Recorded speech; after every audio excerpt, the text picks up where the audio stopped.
Good evening, one and all. On behalf of Rajkot Ophthalmic Society, I would like to welcome you all in this ROS case series. Today we are going to learn from a very experienced and learned surgeon. First of our speaker is Dr. Sanjay Gadre. Then we'll be learning from an experienced corneal surgeon, Dr. Hemal Kansagra. Both of them don't need any introduction. So directly we will start to our first session. I would like to invite Dr. Sanjay Gadre sir to start his presentation.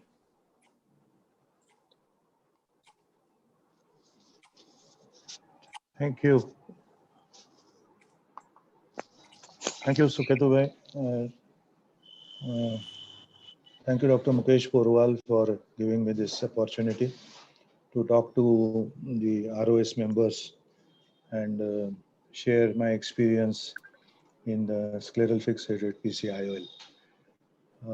As you can see that this is the particular area which is very important. This is the sulcus, and you would be wondering if the ciliary body is so much pulled towards the lens, how can you make a sort of a place an IOL in there without damaging the ciliary body? But remember that it is done in an aphakic eye, and so this lens isn't there. The ciliary body tends to shrink itself and creates a space, especially around 1.5 to 2 millimeters from the limbus. So that's a very safe zone where you can perforate, you can pass sutures, you can fix the IOL there. So that's the basic. All these scleral fixated IOLs are placed in the ciliary sulcus, and there are many indications for this particular procedure. Like traumatic aphakia is the most common. It could be of varied types, and sorry. So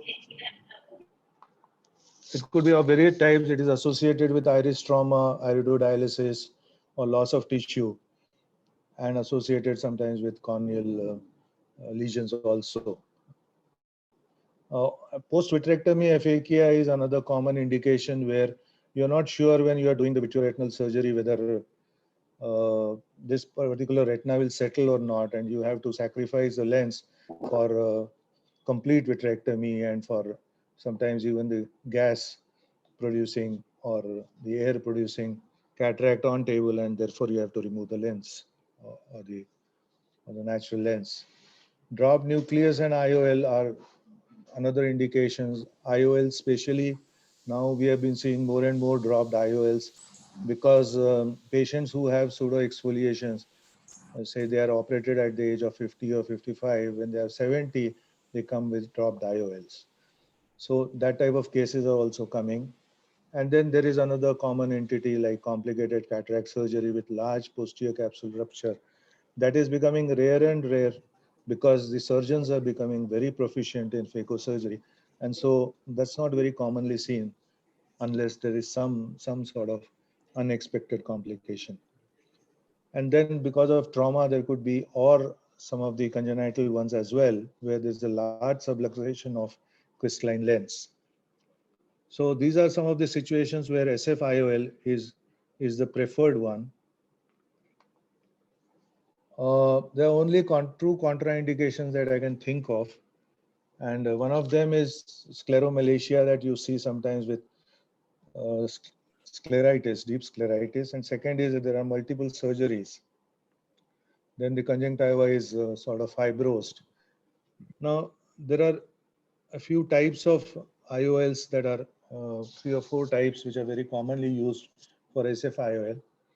If you go back to the history of SF-IOL, actually it started when posterior chamber IOLs came into vogue and people were become proficient in it. And so they had already undergone cataract surgery in the other eye many years back, and that was aphakic. And that is how the SF-IOL started.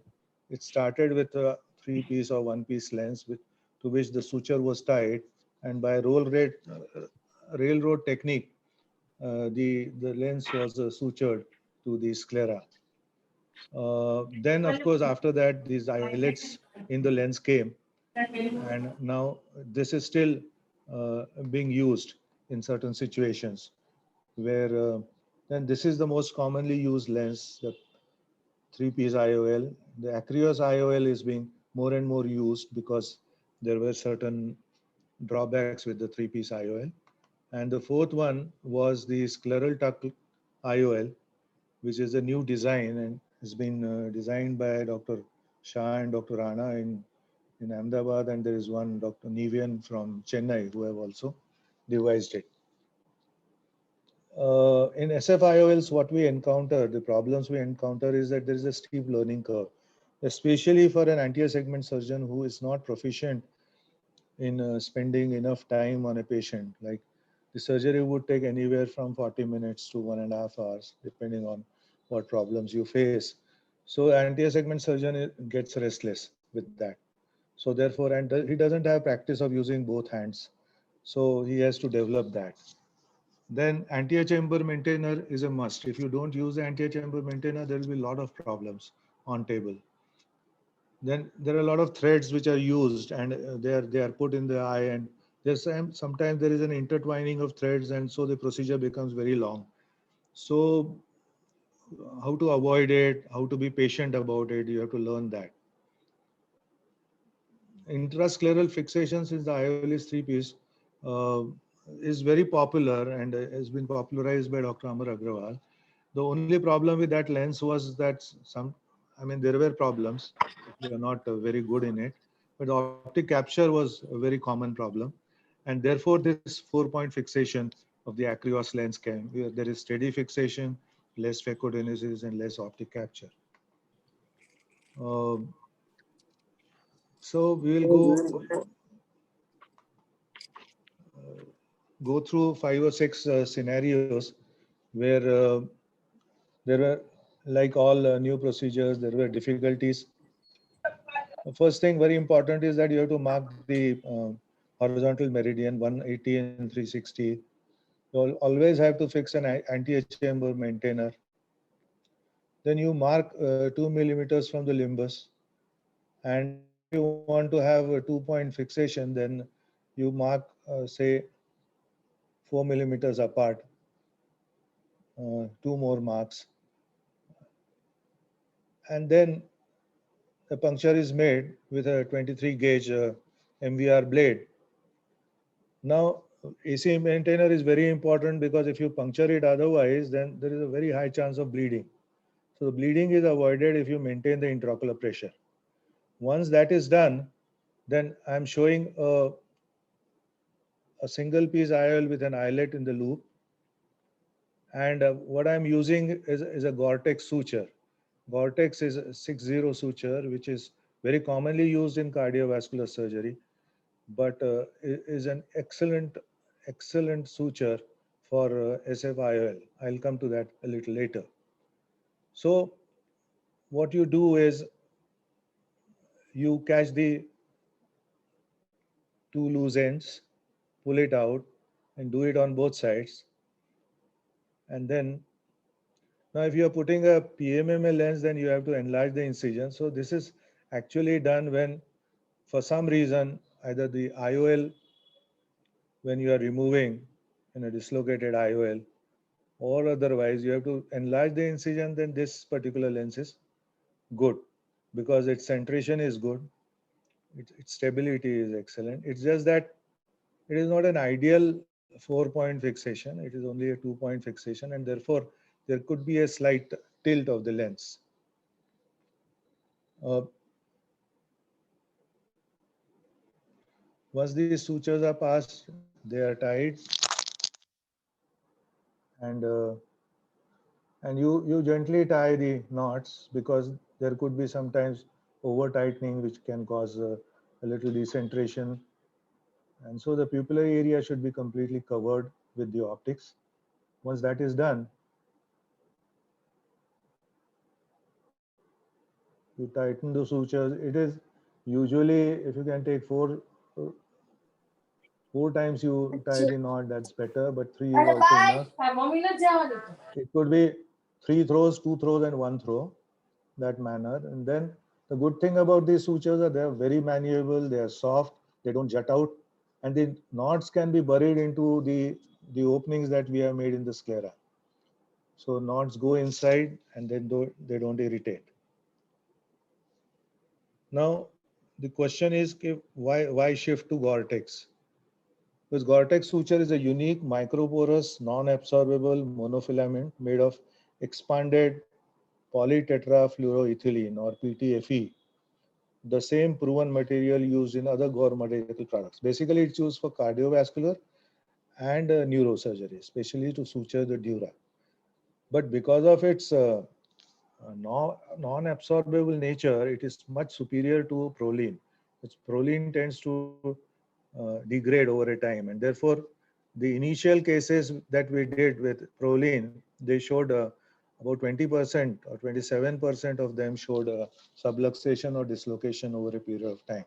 So that is no more a good material for scleral fixation, and therefore this is a wonderful material. It stays for life, and because of its porosity, the fibroblasts and leukocytes, they enter the pores and it becomes part of the tissue.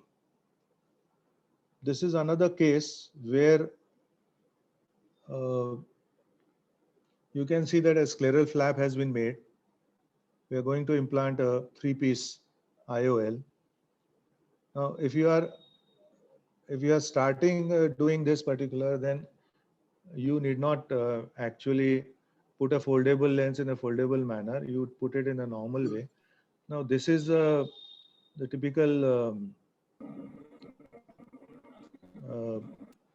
modification where a 26 gauge needle is actually bent and passed 2 millimeters from the limbus, and it is brought out from the main incision, and then the needle is looped. Needle is so the loop is put into the needle, and then slowly the IOL is pushed in, and now you can see that this needle is withdrawn and the loop is, before getting the loop out, we have used a small scleral, used an explant,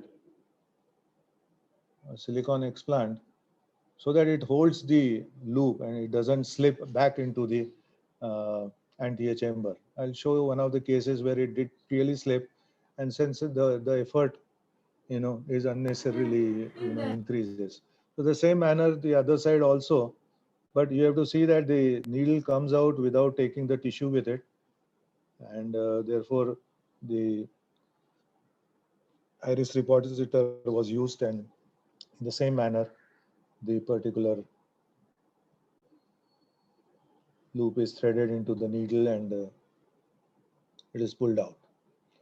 Then you look for the centration, and there is a Gabor-Schwariat pocket that is made in the sclera where the loop is tucked in. So this is another way of doing these 3-piece IOL intrascleral, where you're using a needle to facilitate the loop placement. So this is at the end of the surgery. Now this is another case where the pupil is small. It is FAK. You have implanted sort of lens in the anterior chamber, place the lens in the anterior chamber with it's a foldable lens, and now it becomes difficult to do a handshake technique in this particular situation. So what you do is you go underneath the optics, then apply the iris hooks, enlarge the pupil. You can do it before putting the IOL also, but we thought we might be able to get away without the hooks, but we had to. Now we put the hooks. Now most commonly practiced technique is the handshake technique, where one loop is held with one forceps, and the other forceps goes through the sclerotomy and catches hold of the loop at the tip. It's very important that you catch it at the tip and slowly pull it out. If you catch it in the middle, then there is a chance of the loop getting distorted or breaking of the loop. But you must have noticed that we had already put the loop on the other side. Now it slipped inside because we had not put any sort of a guard there. So in that situation, actually, one of the ways is that the assistant holds it gently while he is holding it on the right side. On the left side, you can see that slowly you move from one forcep to another, and then you pull it out. Now, sometimes if the wide to wide diameter is say more than 12, more than 11, and if you go 12 millimeters or 2 millimeters away, and the overall length is 13 millimeters, the loops be short. In this situation, it is very difficult to change the lens. So what we do is we close the sclerotomy with a 80 Vicryl so that the suture doesn't slip back, even if it is not tucked well into the pocket. The other thing that you can do and see whenever you want to tuck the loop in the pocket, the anterior chamber should be very well formed, and that will keep the pocket open. If you remove the AC maintainer, like once we had done, the pocket collapses and the loop doesn't go in. So you sometimes create another false passage or something. So this was stuck, but it was still coming out. So we put a suture underneath the loop to tie it further, and then the loop went properly, and we were able to satisfactorily then close the case after using the glue. So this difficulty can occur with a three-piece lens. There are many difficulties which come when initially you do it. You do start the loops, you um, tend to break the loops, you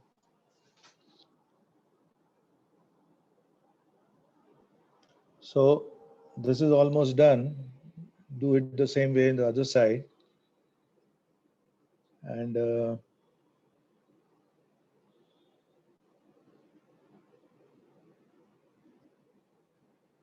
so apply the glue and stick the A. So these are some of the challenges that you face when you're using a three-piece IOL: distortion of loops, breakage of loops, and there could be a delayed subluxation or dislocation of IOL, especially in children. Because of low scleral rigidity, what happens is with every squeezing, the lens, the loops are pushed in, and that especially occurs with the loops which are flexible, like the Sensar three-piece lens. The Acrysof three-piece lens relatively is better, but the loops are not that flexible, so they don't bend, they break. So each has its plus and minus points, but these are some of the difficulties that you face initially. Um, Another situation is when you very commonly young patients you face this large dislocation subluxation with an anti-capsular cataract. So you have to do a lensectomy. We do intracapsular lensectomy first. Most of the cortical matter in nucleus is sucked out, and then the remaining cortex is cut and removed. Uh, you see that all the lens matter and is removed completely, and there is a possibility that some of the lens matter can go back. So you have to check that, and if it has gone back, then it's better to go back and remove the lens matter. So it's important that you have a VR backup, and that's why all the VR surgeons must learn this particular technique, because they have all the equipments ready with them, and therefore if there is any difficulty, they can immediately make everything ready and do it. I think that is one of the reasons why many anterior segment surgeons have not really picked this technique, and it's not still very popular. I mean, popular in the sense in the surgeons. The techniques are popular, but the surgeons are not willing. So again, the same way, the Acryos lens, uh, there are four loops, and therefore you get 4 points of contact, and therefore this 4-point fixation is very good actually. But there is a small, sometimes there is a problem initially if you're not because you learn most of these things on your own. There are not small little tricks are not mentioned in the videos. So if you tighten the knots too much, then there is a problem. I'll just show you here. Right now the everything looks okay, but when you do it on the other side, you realize that slowly the lens is shifting to the left. Now it's not a very happy situation, and it is getting decentered. So if that happens, then you have to completely unwind the knot, and then loosen it completely, and then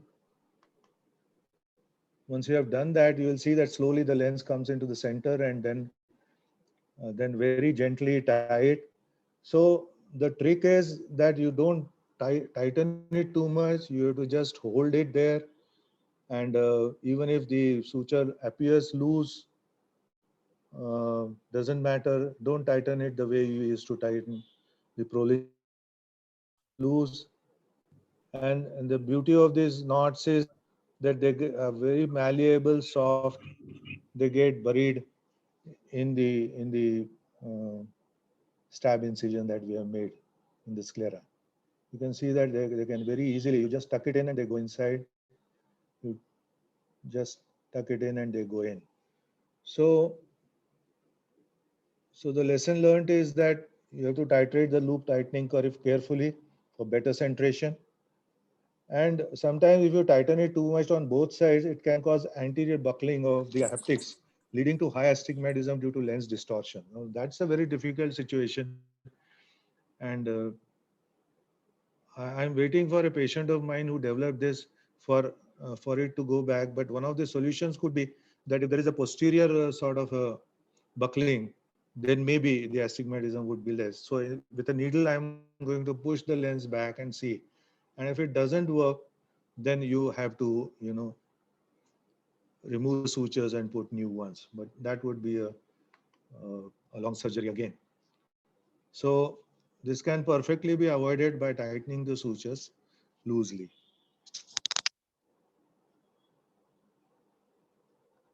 This is another situation where there is a traumatic cataract, but anterior capsule is intact, and therefore you have to do. Actually, there was a possibility that there was a posterior capsule rent. We did B scan and we found that there was a rent, and therefore we preferred this approach. Now, in this approach, lens matter is going to go back, so you have to remove all that, clean it up, and check the retina. They found a hole in the periphery, and therefore even peripheral laser was done. And as complete as possible, vitrectomy was also done in this patient, and then SFIOL was implanted.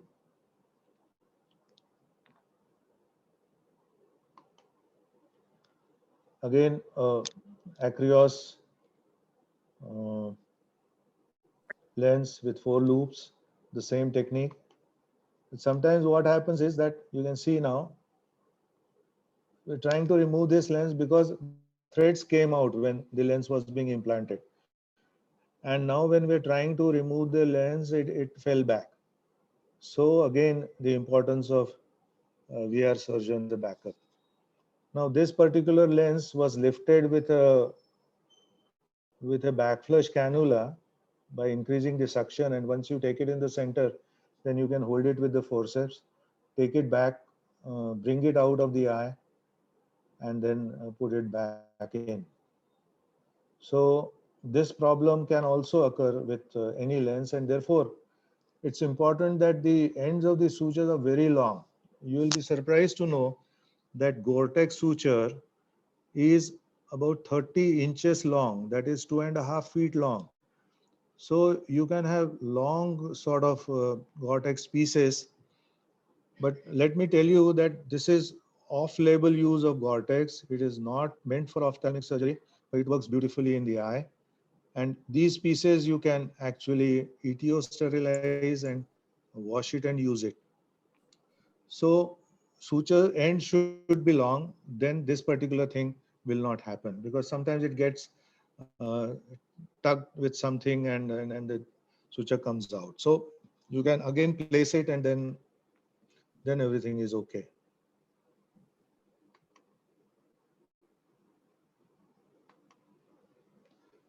Now, this is another case where there was a traumatic dropped lens, I mean the natural lens. So anti-vitrectomy was done. You can see the crystalline lens. Peripheral vitrectomy was initially done, and then with phaco-fragmentation, this particular nucleus was eaten up. After that, there's a new lens which has come up, which is called as the scleral tuck lens. I showed you the design when we started. There, it has got those T-shaped loops on both sides, and that T thing, it's a flexible material. It's a hydrophilic material. So this particular T-shaped loop comes out and stays subscleral. You can see the loop very clearly here. Now they have given a hole in that because sometimes the sclerotomy could be large and you feel that the lens might go inside. So you can place a suture. Sorry, something got mixed up. The old thing came up. Anyway, this is old. Uh, yeah. इसने गड़बड़ कर दिया कुछ तो. Anyway, this was the old one, and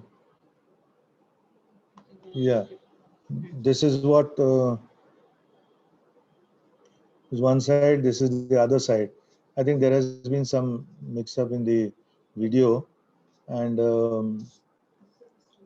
so this is tugged, and initially you can take a suture through the hole, and so it stays there. No, this is the old one, and sorry. Yeah, coming to the last part of it, so many times there is an iris tissue loss or traumatic mydriasis, and then there is some ancillary procedure that is very commonly done in these patients, and that is the uh, one pass 4-throw pupilloplasty, where you pass the needle, and this is the Prolene suture 90, which is used, and this is a well-described technique by Dr. Amar Agrawal and Priya Narayan.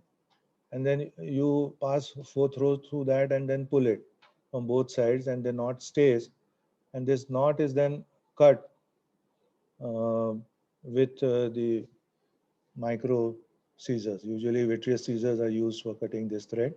But the thread end shouldn't be very short, because if it is short, then sometimes it can open up. So keep it a little long, because this particular thread doesn't hurt the patient. So that is, I think, the end of the presentation, and I hope this video of my journey in SFIL gives you all pointers to learn from, pitfalls to avoid, and the courage to keep learning always.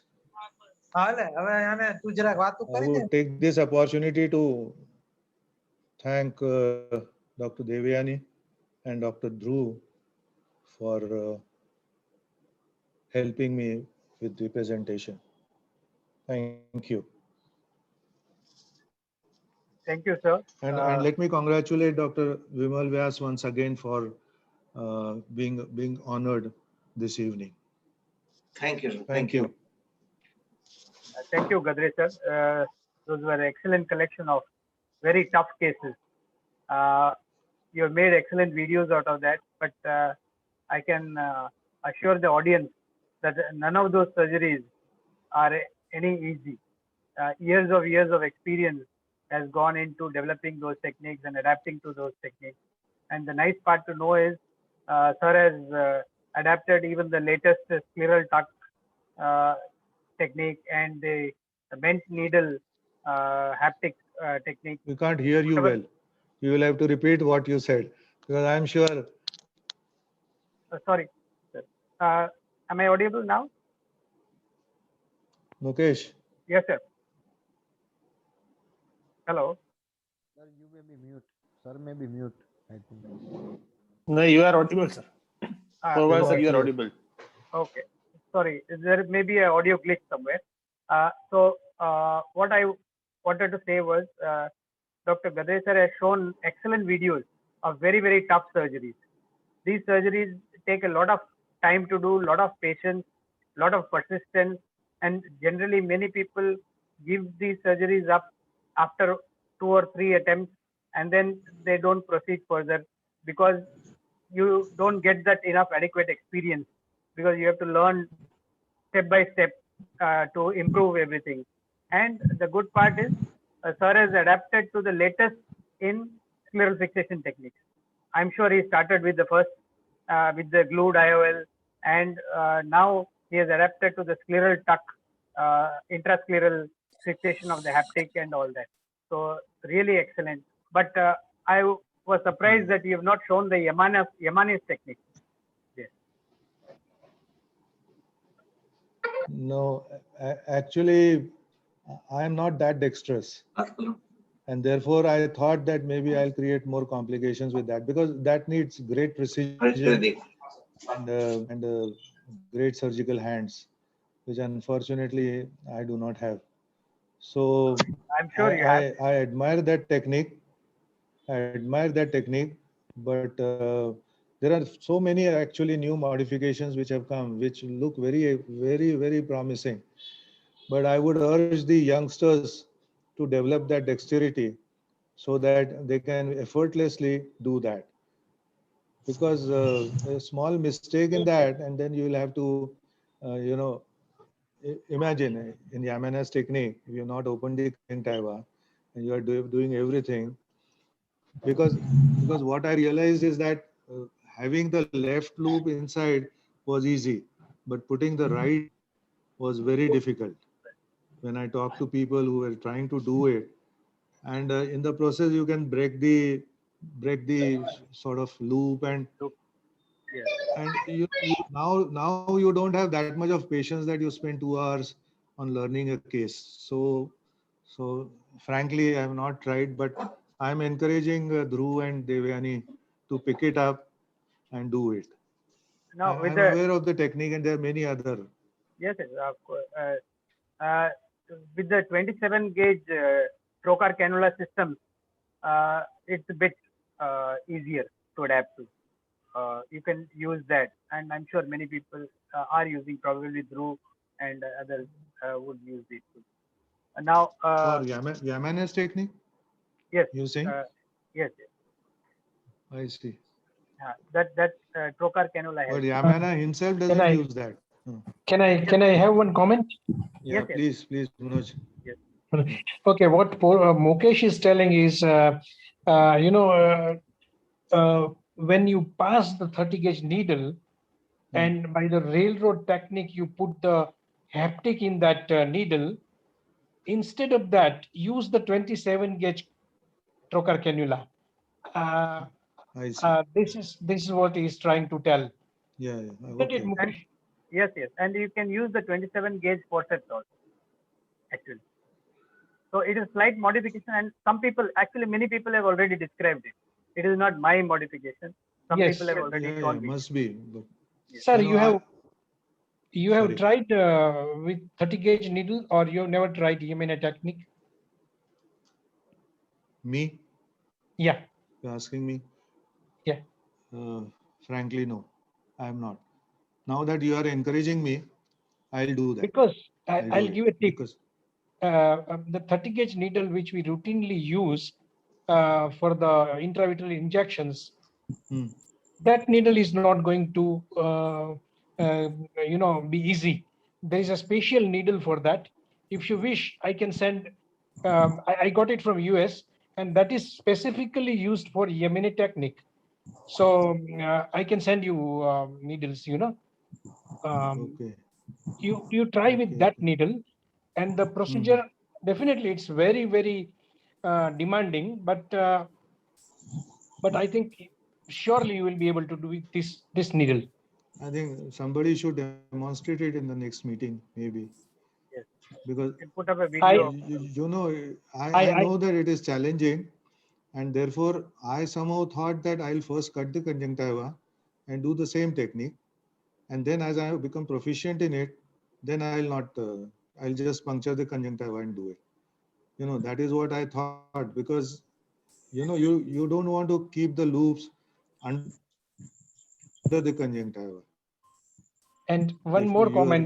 tunnel is not long enough, and so, but but yes, if somebody has done it and shows it, I think it will be very easy to copy. Good suggestion. Yeah. Yes, sir. But I'll sir, your send next you. comment. Yeah, I'll send you please the send needle. the needle. Yeah, You yeah, can yeah. try that. I'll try. Yeah. Thank Okay. you. Thank you. And regarding the right loop, which you were trying, which you were telling that is difficult to externalize in Yemeni technique, Yeah. what they do is inferiorly, they make one 20 gauge opening at a limbus, and that leading haptic is first externalized through that. And once you take out this left haptic, after that, by the handshake technique, that externalized right haptic is taken out. That makes it easier because in that case, once the left haptic is externalized, right does not float in the vitreous cavity. Right. Yes, we'll need So to see it in a video. this Sir, is a probably. modification. Yeah. This is a modification of the. Yamana. But unfortunately, even with Yamane technique, optic capture was as common as with the Okay. glued IOLs, and that is why people are raising uh, doubts about it being the ultimate solution. So the journey has been such that each modification has given us some plus points, but has given its own problems. So that is why there are so many variations, and none of the techniques is foolproof. Sir, my last So we question. still haven't gone after 30 years like we did with phaco. Now nobody talks about phaco because the modifications continue with I have SFIOL. one last question. Yes, sir. In most of the, SFIL, whether it is glued Yes. or others, I get most of the time a lot of astigmatism, that is one thing which really I don't like.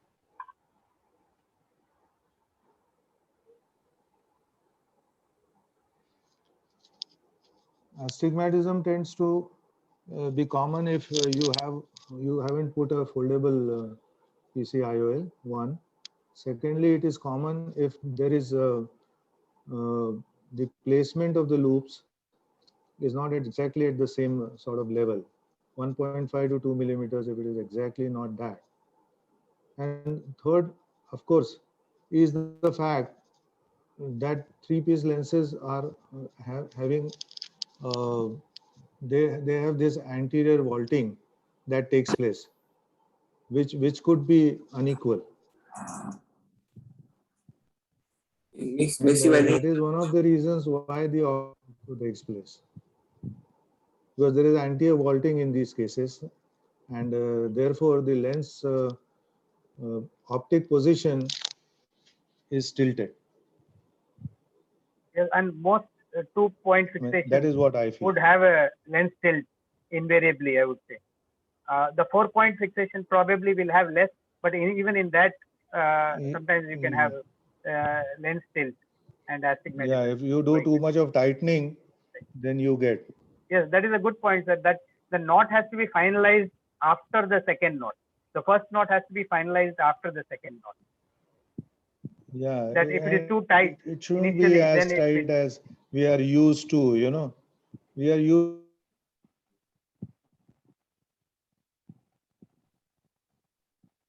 They should just hang there. Right. And because of 4-point fixation, there is no pseudophacodermosis in these eyes. Right. Right. And the last question on this topic, Anyway. after having gone through so many techniques, what do you think now would you recommend for anyone who is learning for the first time? Which technique he should go for? Scleral fixation. The easier one first, and then the difficult. And in Easier your one is opinion, what is still the easier one? easier one is that you have an eyelet in the lens loop.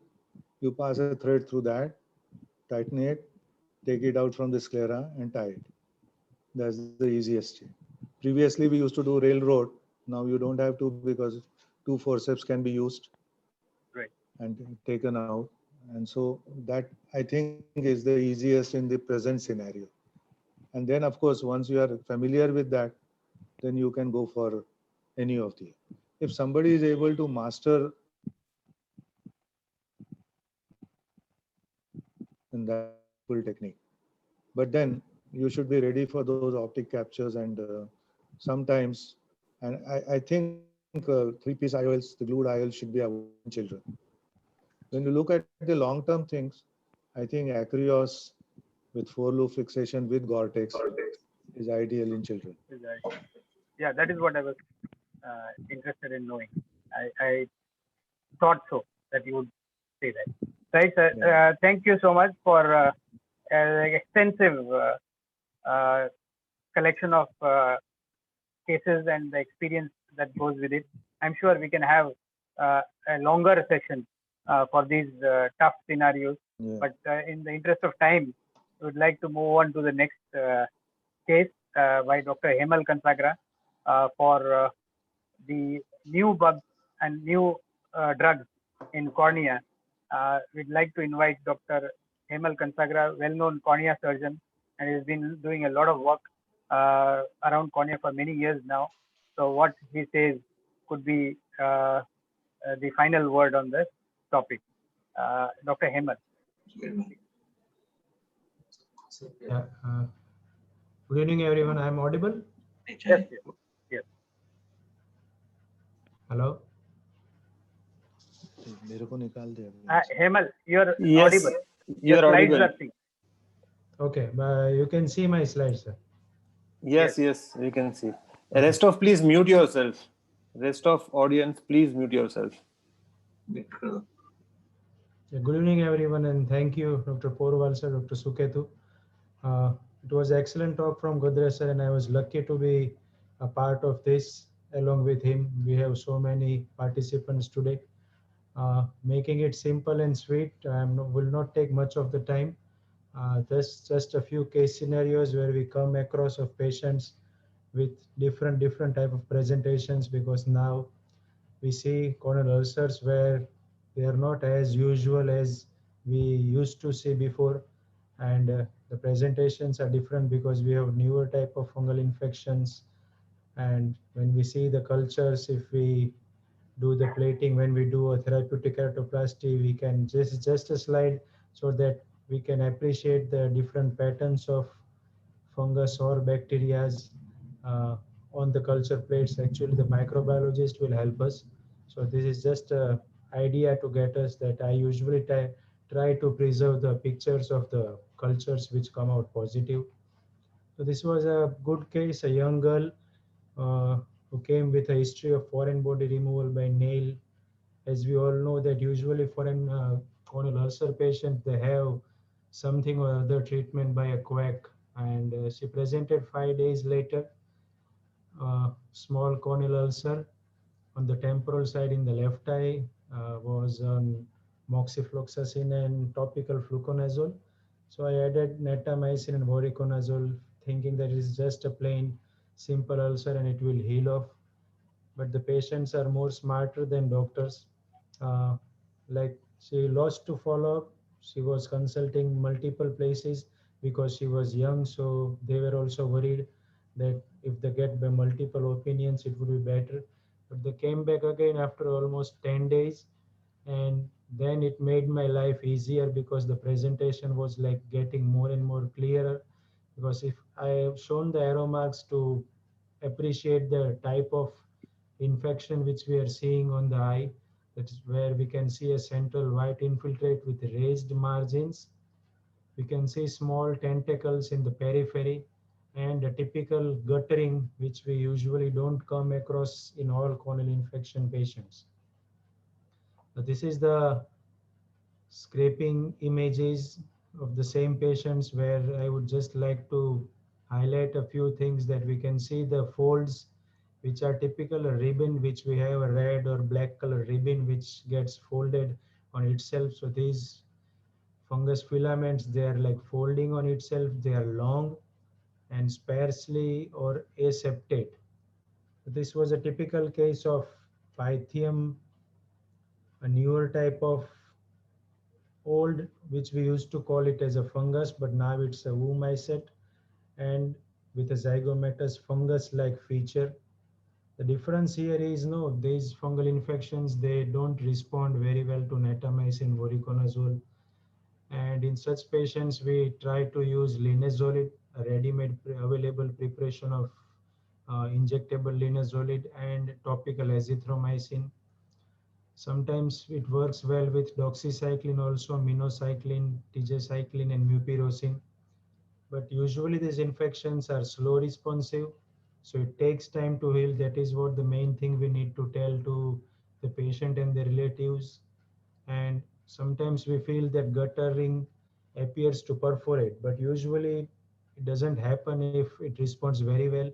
And as we can see that after 6 days of treatment, the response, we can see the peripheral lesions, they have like dried up. The guttering has almost gone, and the central white lesion, which was big, has reduced a lot. So this patient is already on follow-up, and I think that she is going to make up. So this was a typical case of Pythium infections, pseudo fungus type of thing, but which we now commonly see, like nearly 30–40% of our fungal infections, they land into this type of problem. So this was an interesting case, second case of a 35-year-old female on treatment since like 45 days with antifungal and antibiotics. She was like now tired of using medicines. She came all the way from Navsari to us. We were like, I was very much hopeful that we can do something for her, because using eye drops for 45 days and like not working out is like very gruesome to the patient also, and very boring to use drops daily, hourly, 2 hourly, usually at night also. So the picture on the first go, it didn't look like a fungus and neither like a typical some routine bacterial infection. So just I scraped the lesion, and as we can see, there are typical, this is just a gram stain. Actually, I would have better if I had gone for acid fast also, but a gram, acid fast, and a fungus KOH mount, these three are usually more advisable when we are not sure of the infection type. But this was a typical nocardia infection, where we can see the string of beads type of pattern on the cornea. These are both the images are of the same patients on the same clinical day. So this was a typical picture of nocardia, where it was proved, and the microbiologist was pretty sure that it is nocardia. Few of the filaments are microbiologically sure of nocardia. So I have put the patient on fortified amikacin with some amount of lubricating drops and atropine, nothing else, because I just want to make it sure that what we are treating is particularly one type of organism. So like, sometimes when we're using mix regimen, the difficulty is we cannot conclude that what we are treating and what the patient is getting and with what he or she is improving. So if the number of drops are less, it is easy for the patient to use the frequency which we advise, and also it is easy for the relatives to supplement them frequently. So another case, all like a young male diabetic, poor control. I have specifically mentioned diabetic because in like almost 15 to 20% of corneal infection patients, they are either undetected diabetics or uncontrolled diabetics. So I would suggest that always look for a diabetic status. Fasting sugar and postprandial sugar should be done, not RBS already, simply a random blood sugar. So this we can see patchy infiltrates in the anterior and mid stroma and a dense hypopyon almost like half of the cornea. So I put him on amphotericin, voriconazole. The patient responded very well. The anterior lesions, they regressed fast. We can see a posterior corneal abscess type of thing. So I just went for a wash. I aspirated all the material which was lying on the back surface of the cornea, and it responded very well. And with rapid treatment and in a short period of time, like the patient was doing well with a good scar and associated with a good diabetes control. So sometimes we can tell their physicians to put them on insulin initially to get a good diabetes control, because usually it becomes very tough with the medicines the patients are using for oral medicines, that you get a good drastic control to get cover of the infections in a faster period of time. This was again a adult female who presented with a pigmented lesion surrounded by infiltrate and a hypopyon. So I just scraped off that lesion and almost like all the infiltrates came out.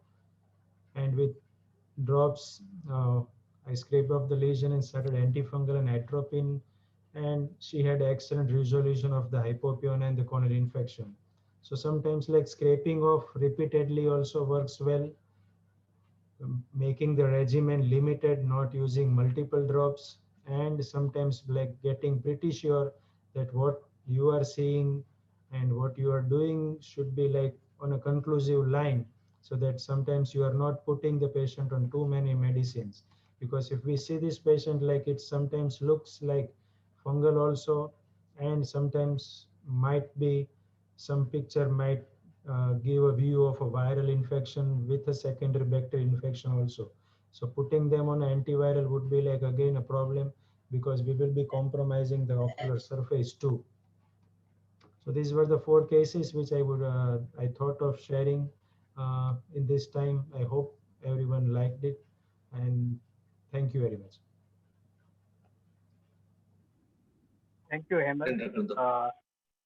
Nice collection of cases, and especially the Pythium one. One, the lab has to be good to identify the organism probably, and also the drug linezolid. Is it easily available? It's a 500 ml infusion. So we have to directly use the infusion only, like put that in a glass container, give them to the patient, and they can directly use it. It's little sweeter, so we have to tell the patient that keep in a refrigerator, because there are chances that ants can start pouring in, because the infusion is sweet by taste. Okay. All right. That's a good point. Yes. Can you stop the screen sharing, please? Thank you very much, Dr. Suketu. So we will